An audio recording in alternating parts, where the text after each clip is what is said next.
মুজিববাদী আদর্শ গত 50 বছর দেশকে বিভাজিত করে রেখেছিল অভিযোগ করেছেন নাহিদ ইসলাম। ভোলায় সমাবেশে তিনি জানান, জুলাই পদযাত্রার সব জেলাতেই তারা অপ্রত্যাশিত জনসাড়া পাচ্ছেন।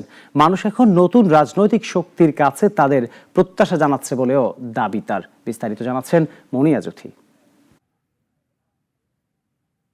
দেশ গড়ার প্রত্যয়ে জুলাই পদযাত্রার 15তম দিনে ভোলায় কর্মসূচি পালন করছে জাতীয় নাগরিক পার্টি এনসিপি।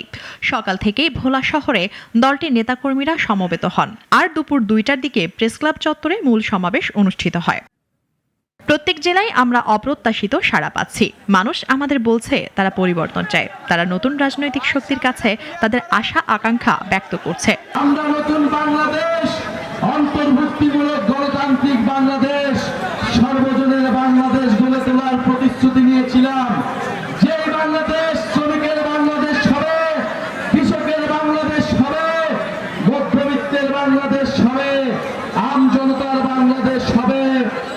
দলটির দাবি, এই পদযাত্রার মাধ্যমে দেশের মানুষের দুঃখ কষ্ট ও দুর্দশার বাস্তব চিত্র তারা তুলে ধরছেন জনগণের সামনে।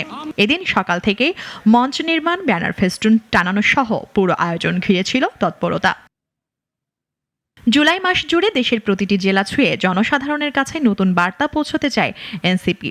এখান থেকেই আগামী 3রা আগস্ট ঘোষিত হবে দলীয় ইশতেহার, যেখানে থাকবে দেশের সমস্যা ও সম্ভাবনার এক সামগ্রিক রূপরেখা। ভোলার এই কর্মসূচিতে কেন্দ্রীয় নেতাদের পাশাপাশি অংশ নিচ্ছেন জেলা পর্যায়ের নেতাকর্মীরাও।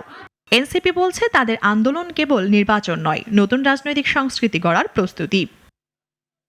মুনিয়া জ্যোতি, নাগরিক, ঢাকা।